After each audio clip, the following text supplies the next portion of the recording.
All women are different, but they are all women.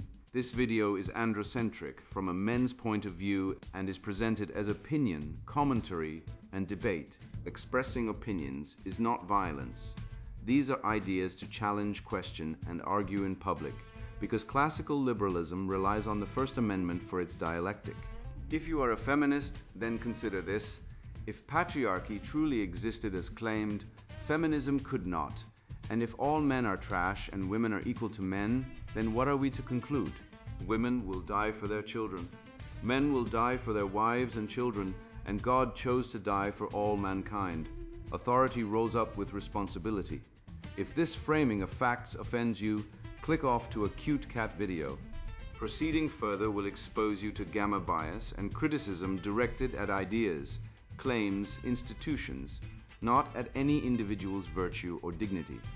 Our method follows the 7 liberal arts, the trivium, grammar, logic, rhetoric, and the quadrivium, arithmetic, geometry, music, and astronomy, and the transcendentals, the good, true, and beautiful.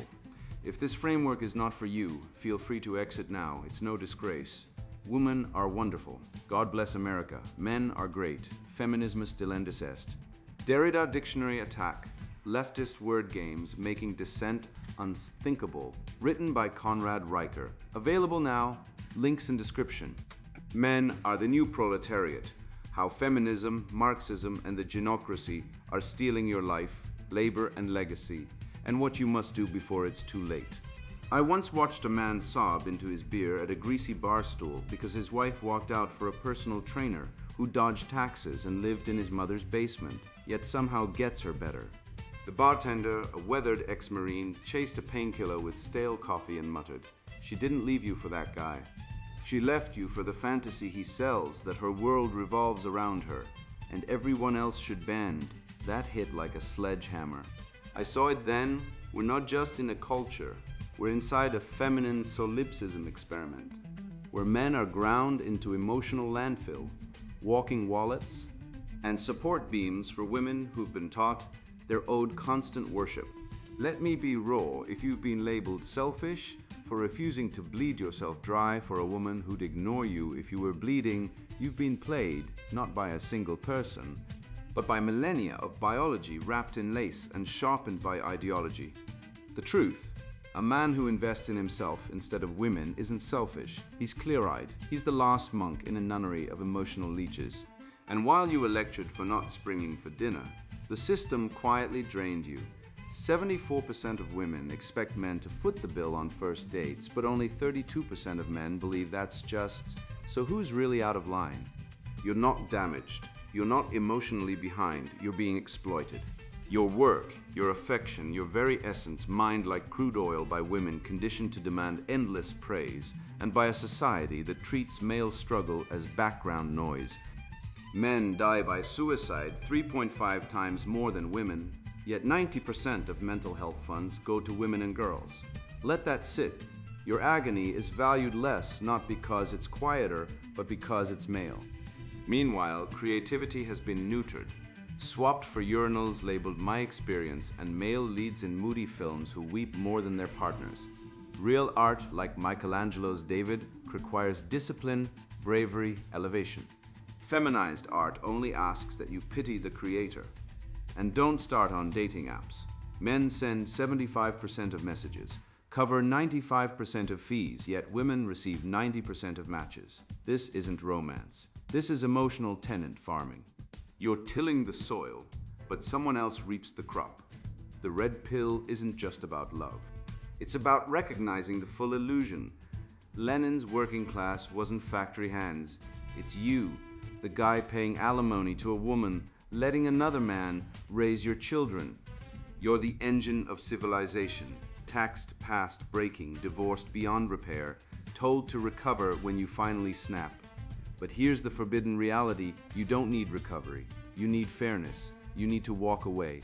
You need to stop fueling the system. This book isn't comfort, it's a resistance guide, because the battle isn't outside, it's in your bank account, your bedroom, your mind. And if you're ready to stop being the livestock and start being the one holding the knife, then welcome to the only uprising that counts, the rebirth of the male spirit. The alchemy of self-worth. When a man stops feeding the vampire, love is blind, they say, but only until the credit card bill arrives. I once had a brother call him Jason, because that's his real name, who maxed out 3 cards trying to impress women who wouldn't even remember his last name by Tuesday. He was what the manosphere calls a beta orbit, a well-meaning fool who thought that buying champagne at rooftop bars and surprise weekend trips to Cabo were the royal road to female affection. He wasn't courting women. He was auditioning for the role of sugar daddy in a reality show he hadn't even been cast in. Then he read Schopenhauer. Not the fluffy, romanticized version peddled by philosophy Instagram accounts, but the raw, bitter, true Schopenhauer.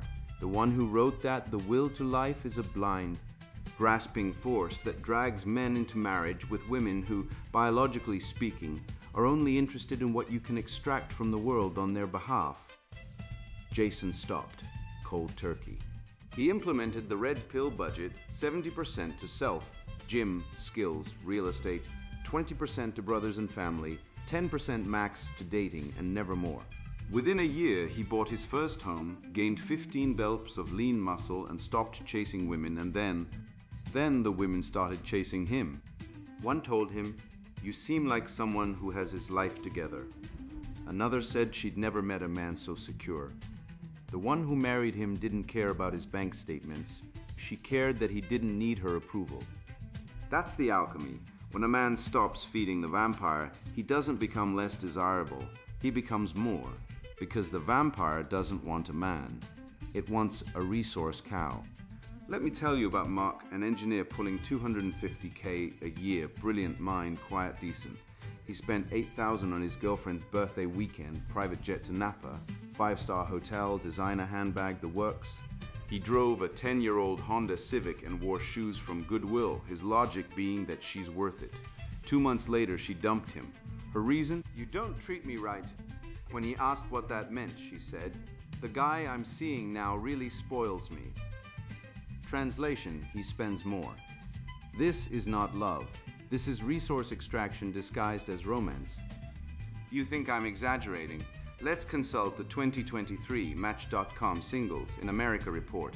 74% of women say they expect men to pay on first dates, while only 32% of men believe that's fair. That's not a dating norm. That's a predatory imbalance engineered by gynocentric ideology and the fallout. Male withdrawal. Men aren't giving up on dating. They're fleeing a system where love is a Trojan horse for financial servitude.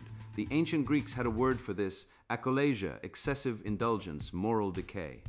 They knew societies that worship pleasure over virtue collapse. And here we are watching the West burn while TikTok influencers glorify men who shower women with gifts and mock cheapskates who don't. These aren't love stories, they're psyops, psychological operations to enslave men to female hypergamy under the banner of being a gentleman. You want to know the dirty secret no one talks about. Women don't desire men. They desire what men can pull from the world on their behalf. Schopenhauer nailed it. Love is the will, blind, reproductive, indifferent to individual happiness, using romance as a cover story. You're not being chosen for your soul, your humor, or your integrity. You're being evaluated as a resource pipeline. And if you don't signal high status through expenditures on her, you're discarded. It's not personal. It's evolutionary. Ancestral female hypergamy meant selecting for resource acquisition ability, not emotional generosity. Today, that instinct remains hardwired. That's why a man who buys himself a Rolex or a Lamborghini is seen as confident, but a man who buys those things for his girlfriend is seen as devoted. One signals self-mastery, the other signals subjugation. The nice guy fallacy, the belief that spending equals virtue, is the most insidious lie in modern dating. It's inverted ethics. It teaches men that self-destruction is chivalry, that giving up your future for her present is noble. But Aristotle knew better. In the Nicomachean Ethics, he wrote that true virtue lies in proper self-love, not self-abasement.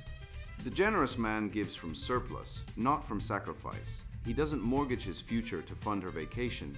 He invests in himself first, because only a man with his own foundation can offer anything of real value. I'll give you the litmus test, the splurge test. If a man spends freely on himself, luxury watch, sports car, private gym membership, elite education, but refuses to splurge on women, he is not selfish, he is sane. He understands the transaction. He knows that emotional blackmail disguised as romantic expectation is the engine of female power in a gynocentric world. These women aren't seeking love, they're seeking proof of servitude. And the men who comply, they're not heroes, they're victims of a system that rewards self-annihilation. Look at the data. 50% of marriages end in divorce, but 70% of divorces are initiated by women. Family courts routinely strip fathers of custody. Child support payments bankrupt millions, and yet we're told men are the oppressors. The suicide rate for men is 4 times higher than for women, highest among divorced, unemployed, or isolated men. And who benefits? A system that pathologizes masculinity while extracting its labor. The vampire doesn't care if you live or die, only if you bleed. This isn't an accident, it's design. The Derrida dictionary attack isn't just about twisting meanings, it's about replacing them. Words like mastery are quietly erased, replaced with emotional availability. Discipline becomes toxic rigidity. Heroism is reframed as harmful masculinity. Each substitution chips away at the masculine ideal, replacing it with a feminized caricature. Soft, weepy, pliable. And make no mistake, this isn't art evolving. It's art in retreat from truth, from form, from greatness. The galleries don't want painters.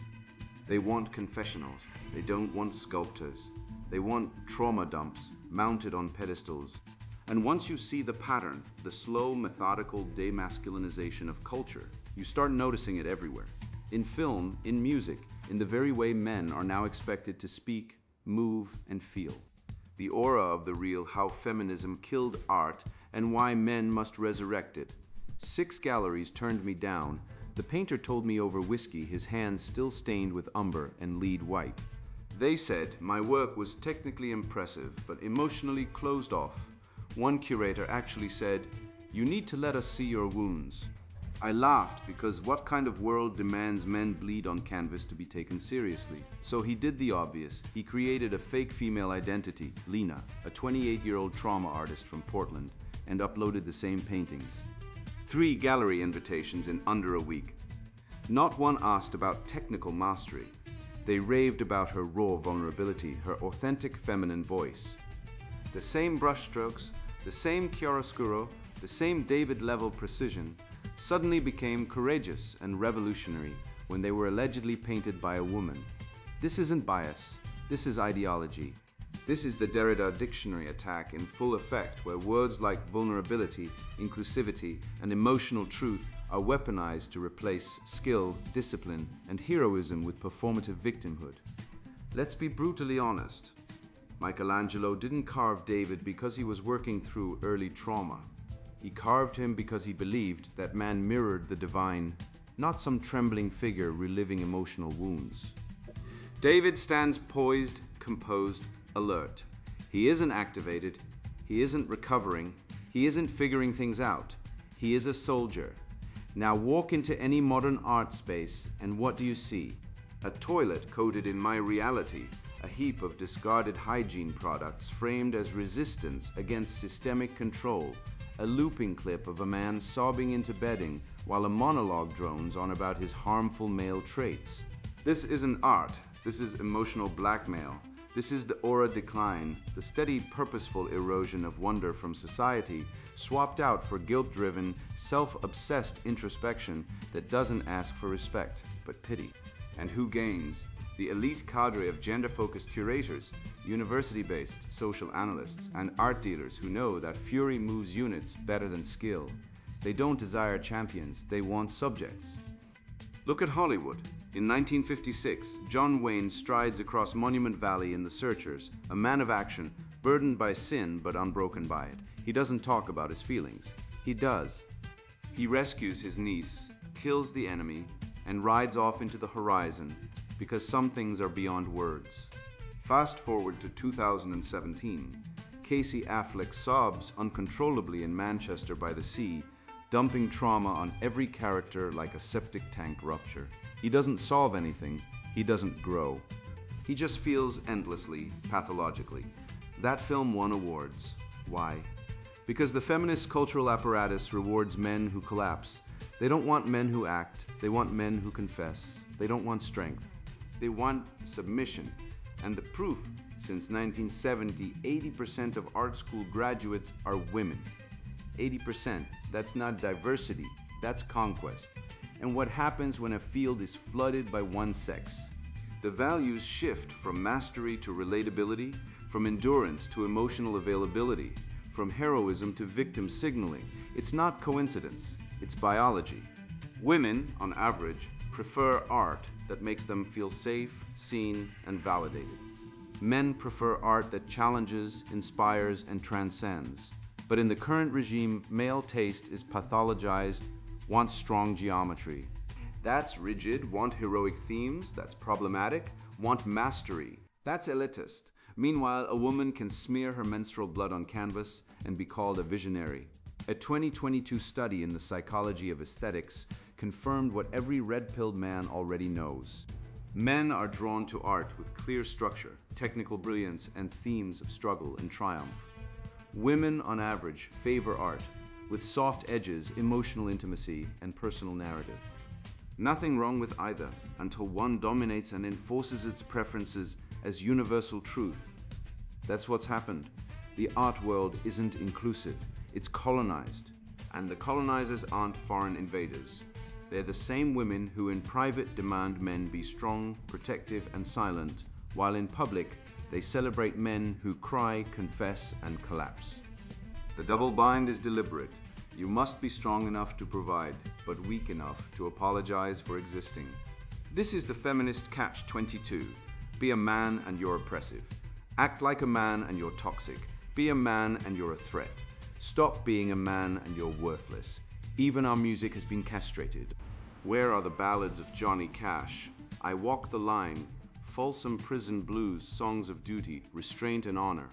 Replaced by Lana Del Rey's legion of sad boys, droning about their daddy issues and emotional unavailability. Oliver Tree sings, I'm not okay, and millions of boys nod along like it's wisdom. It's not, it's surrender. It's the oral equivalent of a urinal called My Truth. And why does this spread? Because the feminist machine has redefined courage as confession. Real courage is facing death, not airing your laundry. Real strength is silence under fire. Not oversharing on Instagram, but in the new world order, the crying beta is elevated because he validates the matriarchal fantasy that men are broken and women are the healers.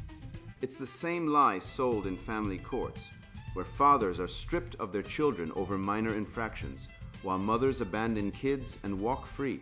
It's the same lie behind the male suicide rate, 4 times higher than women's, because men are told they have no role, no purpose, no art, unless they become emotional eunuchs. Exodus 24 says, Thou shalt not make unto thee any graven image. But men have always carved gods because we are image bearers, imago Dei. The question is, what kind of God do we make? For millennia, we carved Zeus, Apollo, David, Achilles, beings of power, beauty, and order. Today, we carve the sensitive white boy, pale, tearful, apologizing for his existence, crowned not with laurels, but with trauma badges. This is not progress. This is degeneration. And Walter Benjamin was wrong. The aura of art wasn't lost to mechanical reproduction. It was murdered by gynocentrism. The aura, the sacred, the transcendent, the holy is replaced with the therapeutic, the confessional, the safe. Art is no longer meant to elevate, it's meant to comfort the ruling class, women and their ideological enforcers. So what do? We stop begging for inclusion in a system designed to crush us. We become patrons. We commission real sculpture. We fund classical ateliers. We build private galleries in our homes, temples to the masculine spirit. Culture is downstream of aesthetics, and if we want to revive the West, we start with beauty. Not relatable art, not inclusive art, not emotionally resonant art. True art, good art, beautiful art, art that makes the soul kneel, not the ego weep. Men stop seeking approval from feminist gatekeepers. Create, build, carve your God. And let the urinals rot in the trash where they belong. I once believed empathy was a universal currency, until I watched my brother, a former Marine, sit alone in his truck for hours after his divorce, while his ex-partner posted tearful selfies and got invited to brunches to heal. That's when it hit me. Our culture doesn't lack compassion, it hoards it. It distributes it like loot from a feminist heist, where only one gender gets shares. And the rest of us men who bleed silently, who vanish into work, drink, or the cold grip of a noose are left outside the circle, told we're too hard, too dangerous, too much, until we break. And then we're told we should have been softer. But softness won't bring back dead sons, lost homes, or stolen dignity. What we need isn't more tears on demand. It's truth and brotherhood and the right to suffer like men, not patience. The laughter of the damned, how society mocks male suffering and celebrates female hysteria. He cried, not because he was weak, but because he had carried the weight of the world for too long and no one had ever asked how he was holding up. I watched a man collapse on a park bench once, shaking, tears streaming, muttering about losing his kids in family court. A woman walked by, glanced, then turned to her friend and whispered, "Men just need to get over themselves." Meanwhile, that same week, a woman posted on Facebook that she was feeling a bit off and received 247 comments, 15 care packages, and a GoFundMe for her emotional wellness retreat. Let's be clear, men's suffering is not invisible. It's deliberately ignored, it's laughed at, it's pathologized. It's monetized into therapy bills and antidepressants. But it is never ever validated. You know why? Because society has outsourced empathy, reserved it exclusively for women, like a VIP lounge guarded by feminist bouncers who check your ovaries at the door. The CDC reports that men die by suicide at 3.5 times the rate of women. 3.5 times, not 1.2, not slightly higher, triple plus. Yet 90% of publicly funded mental health programs are designed for women and girls. Let that reality marinate. Men are dying at epidemic levels, and the system responds by handing women coloring books and mindfulness apps, while telling men to man up, unless of course they cry in a Gillette ad, at which point they're paraded as courageous, while still getting shafted in divorce court, denied access to their children, and mocked for being emotional in real life. This isn't just hypocrisy, it's structural betrayal. Its policy in 2019, the UK Police Suicide Intervention Guidelines explicitly instructed officers to treat female suicide attempts with nurturing language and physical safety measures, like mattresses, while male attempts were to be met with de-escalation techniques. Read, talk them down, don't coddle. So when a man stands on a bridge, he's a problem to be managed. When a woman does, she's a wounded dove to be rescued.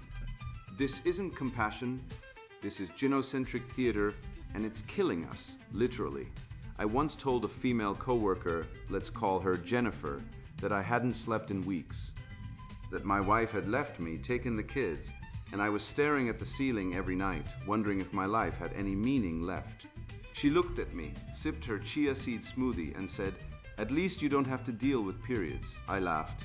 Not because it was funny, but because I realized in that moment that my pain was not just unacknowledged, it was inconceivable to her. My suffering didn't register on her emotional radar because it didn't fit the script. Man equals oppressor, woman equals victim. My divorce wasn't a tragedy, it was karma, my depression. Probably because I hadn't done the work or wasn't in touch with my feelings, but her cramps. That's a national emergency. This is the hysteria premium. Women are rewarded socially, medically, and legally for displaying emotional distress. Crying in public, you're brave, screaming in therapy. Your healing men, meanwhile, are told to shut up, work harder, stop being toxic, stop toxic, stop to,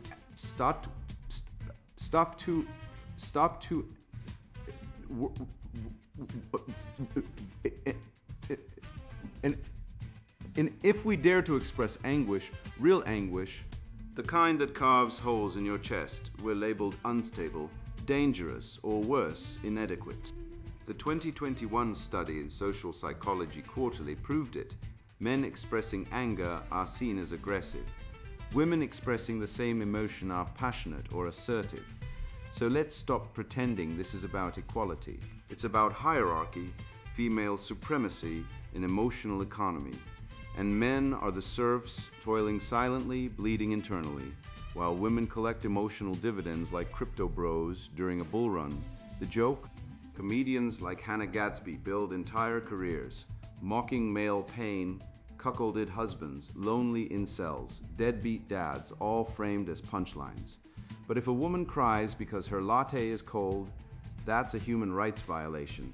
The modern priesthood of feelings has crowned emotion as the highest virtue, and under this regime, women are saints and men are sinners, unless they renounce masculinity and convert. Christ in Gethsemane did not cry for attention. He did not post his anguish on Instagram. He did not form a support circle or journal his trauma. He sweat blood in solitude, silent, bearing the weight of the world without a single validation emoji. That is masculine suffering, stoic, sacrificial, unseen. Now contrast that with today's spiritual ideal, a man sobbing in a yoga studio while a woman chants affirmations over him like a shaman at a woke retreat. We've replaced virtue with vulnerability, and not the real kind, the kind that comes after battle, but the performative kind, the kind that gets clout. The West was built on men who endured, Spartans at Thermopylae, knights on crusade, pioneers crossing plains with nothing but grit. Now, we're told that endurance is toxic, that silence is repression, that strength is oppression. This isn't progress, it's de-evolution. Feminism didn't liberate women, it infantilized them, turning adulthood into a permanent state of emotional entitlement. And men, we've been medicalized. You're depressed? Here's a pill. You're angry. You're toxic. You're lonely? Join a therapy group. No, we don't need more healing, we need recognition. We need brotherhoods, silent brotherhoods, where men gather not to whine, but to witness. No therapists, no women, no virtue signaling. Just oath-bound circles where a man can say, I'm broken, and be met not with pity or prescription, but with a nod and a hand on the shoulder, like the medieval guilds that kept knowledge alive during the Dark Ages. Because that's what this is, a new dark age, where truth is inverted, suffering is gendered, and men are told their pain doesn't matter, but it does. And when we stop internalizing the lie that we are broken, that we are the problem, that our silence is weakness, then we rise, not by crying louder, but by standing taller. The laughter of the damned, let them laugh. We'll build empires in the silence. I've been called angry, toxic, outdated, emotionally stunted, all because I dared to say that a man who works 60 hours a week pays child support to a woman who replaced him like a disposable razor, and is then told by a state-licensed therapist to sit with his feelings, isn't broken, he's expropriated. They want me to journal, meditate, breathe into a paper bag, but I'd rather breathe fire.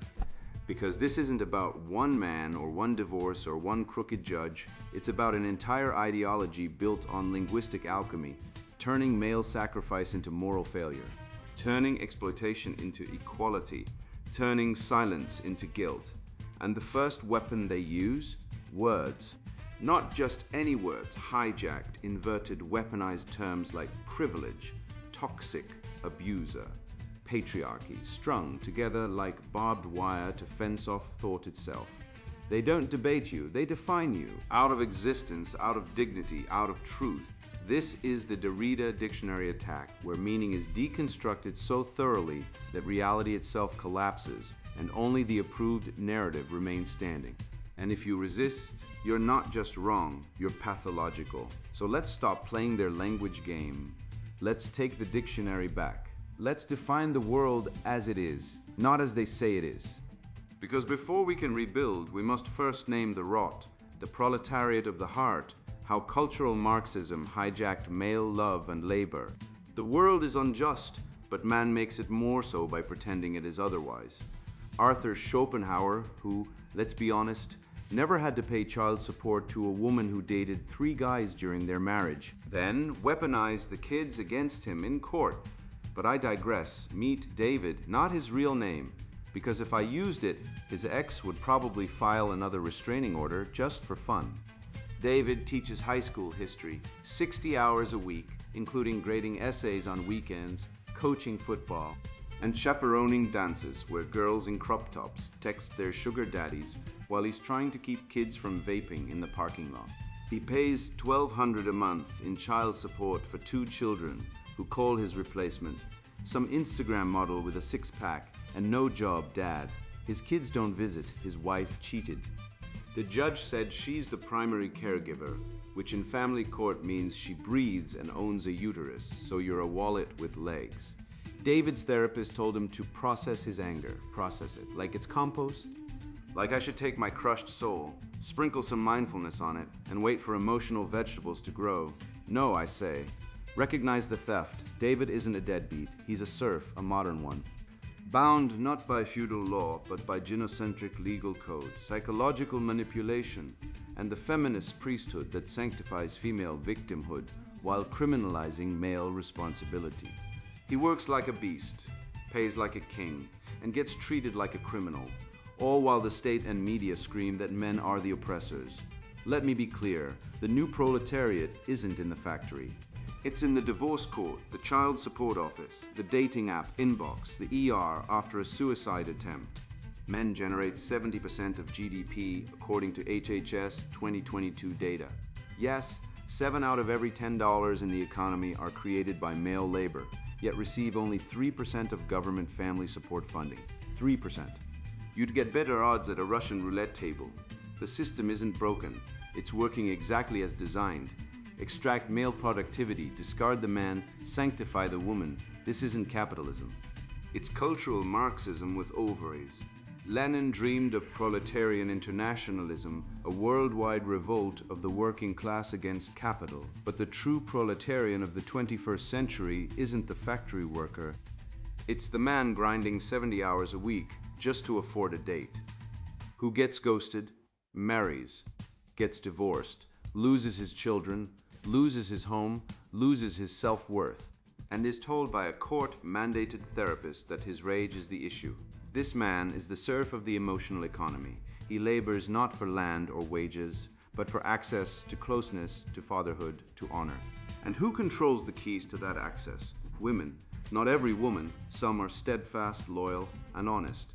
But the structure benefits the exploiters, the narcissists, the hypergamous, the opportunists, the false accusers. They hold the emotional means of production. They determine who receives affection, who becomes a father, who earns social recognition, and men.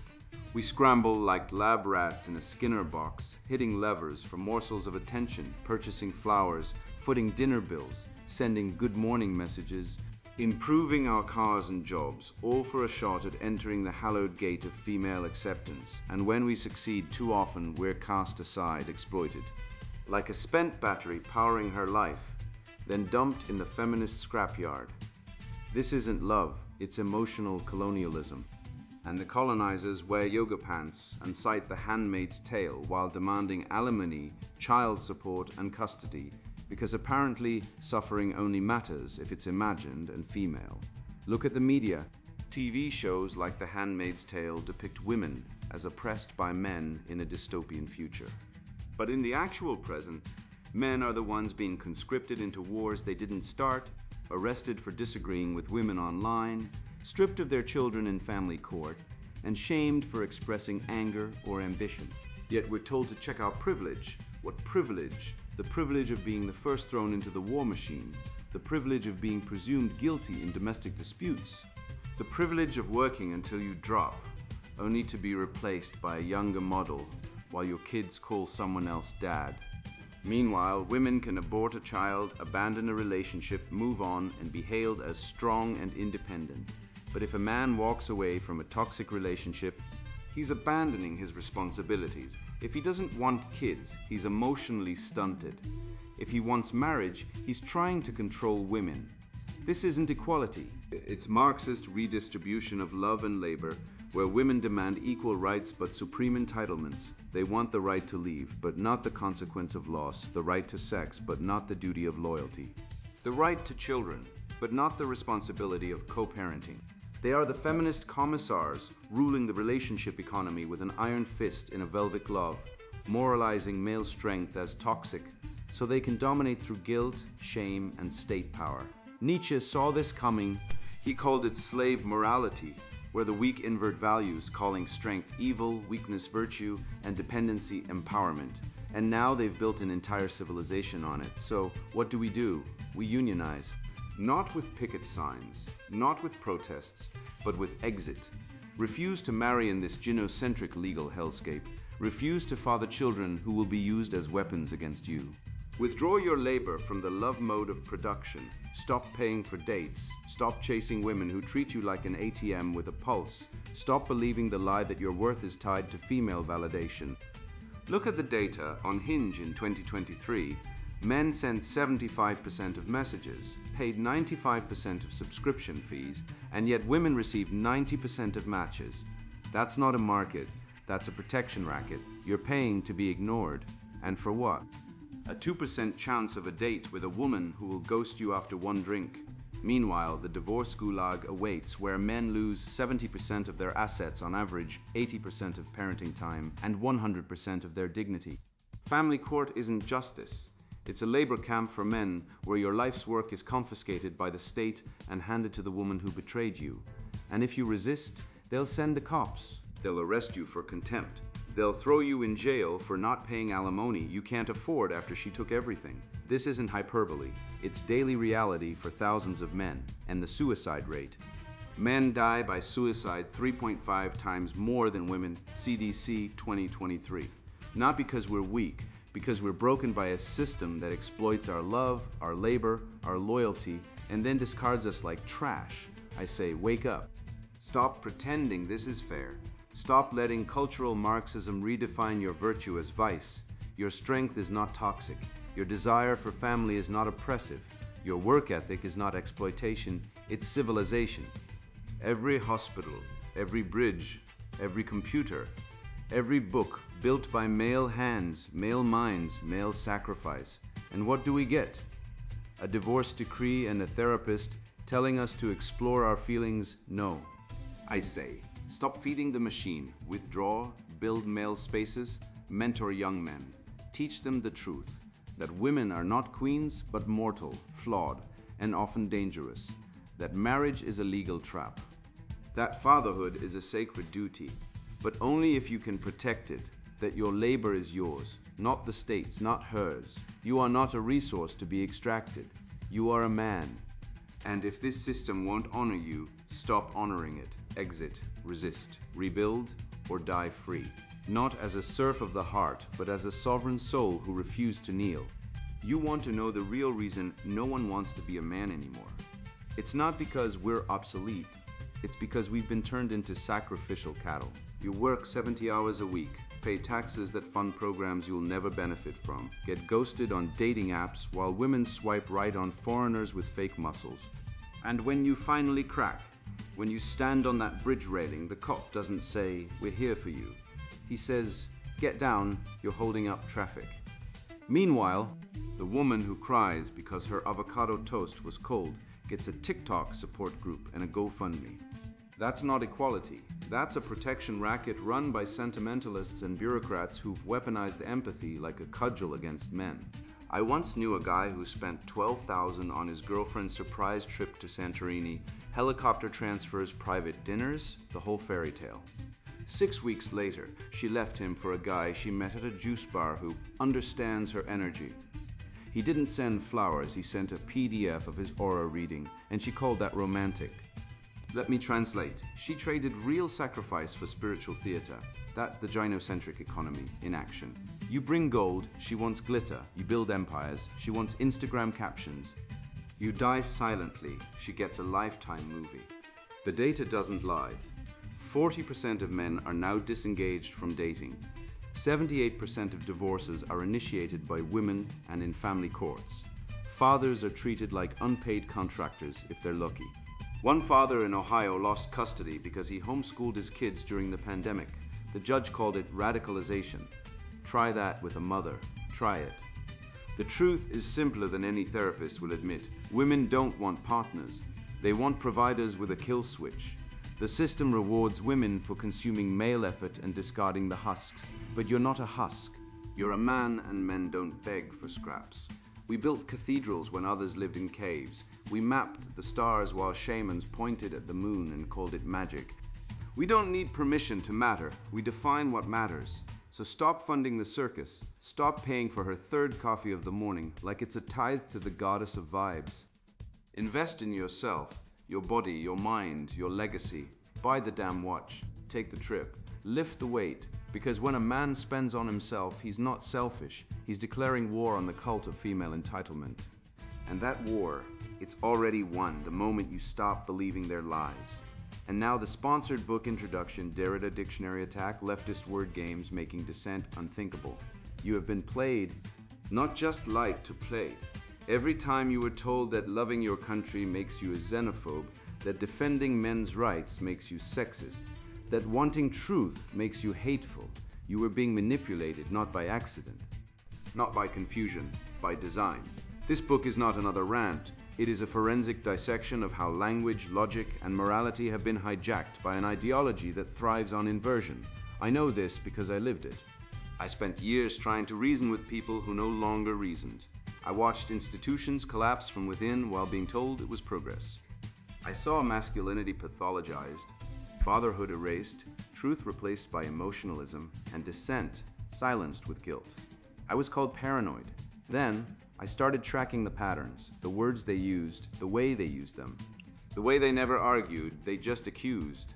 That's when I realized this isn't debate, it's programming. They aren't trying to convince you, they're trying to rewire you. I spent the last decade mapping the architecture of this ideological virus. I studied its origins in postmodernism, its adoption by activist networks, its spread through academia, media, and corporate HR.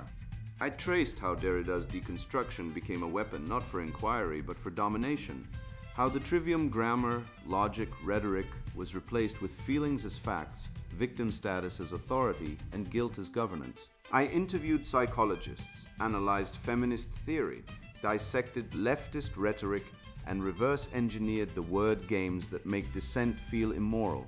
This book is the result. It shows, word by word, how language was corrupted to make clear thought impossible, how equality now means erasing differences, how consent is used to control behavior, how care is weaponized to justify control, how institutions no longer serve truth, justice, or beauty, but ideology. This book is for men who are tired of being told they are the problem. For men who love logic, who respect the Western canon, who believe in truth, beauty, and goodness as real things, not social constructs. For men who see the rot in universities, churches, governments, and families, and want to understand how it got there and how to resist it. If you are a man who has been called toxic for setting boundaries, regressive for believing in merit, or privileged for working hard, this book is your vindication. It will show you that you are not crazy. You are being targeted, and you are not alone. Inside, you will find the tools to dismantle the lies, to reclaim your mind, to speak clearly in a world that punishes clarity. If you're not that man, if you believe that biology is bigotry, that men are inherently oppressive, that victimhood grants moral authority, that truth is violence, then stop reading now. This book is not for you. Close it. Go back to your safe spaces, your participation trophies, your groupthink. This is not your world.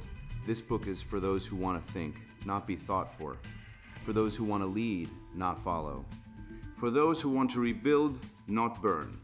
The game has been exposed. The dictionary has been attacked. The left won't tell you how they did it, because if you know, you can't be controlled. This book tells you. It gives you the words back. It gives you your mind back. Read it, use it, or be used. Derrida Dictionary Attack, Leftist Word Games Making Dissent Unthinkable, written by Conrad Riker. Buy now, links in description.